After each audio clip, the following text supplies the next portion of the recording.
Hello friends, ఇవాళ వచ్చేసి restaurant style gobi 65 ఎలా చేయాలో చూద్దాము. దీనికోసం మనము ఒక గోబీని తీసుకొని శుభ్రంగా 2-3 సార్లు కడిగేసుకోవాలి. ఇప్పుడు స్టవ్ పైన మనం హాట్ వాటర్ పెట్టేసుకొని గోబీ అనేది ఇలా పెద్ద ముక్కలుగానే కట్ చేసుకోవాలి. దీనికి కొద్దిగా సాల్ట్ యాడ్ చేసి ఒక 5 మినిట్స్ ఉడికించుకోవాలి. ఇలా మనం గిన్నెలోకి తీసి పక్కన పెట్టేసుకున్న తర్వాత వేరే ఒక గిన్నెలోకి 1 టేబుల్ స్పూన్ కారము, అలాగే టేస్ట్ తగ్గట్టు సాల్ట్ యాడ్ చేసుకోవాలి. ఒక 1/2 టేబుల్ స్పూన్ వచ్చేసి పసుపు యాడ్ చేసుకోవాలి. అలాగే ఒక 1/2 టేబుల్ స్పూన్ గరం మసాలా, అలాగే ధనియాల పొడి, జీరా పొడి కొద్దిగా యాడ్ చేసుకోవాలి.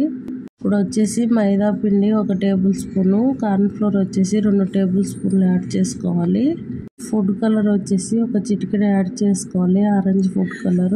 అల్లం వెల్లుల్లి పేస్ట్ కూడా ఒక చిన్న టేబుల్ స్పూన్ యాడ్ చేసుకుంటే సరిపోతుంది. ఇవన్నీ బాగా మిక్స్ చేసుకొని మనము కొద్దిగా వాటర్ యాడ్ చేసుకోవాలి. దీనికి వాటర్ యాడ్ చేసుకున్న తర్వాత ఇలా కొంచెం పలుచగా అయిన తర్వాత మనం ముందుగానే ఉడకబెట్టేసుకున్న గోబీని దీనికి యాడ్ చేసుకోవాలి.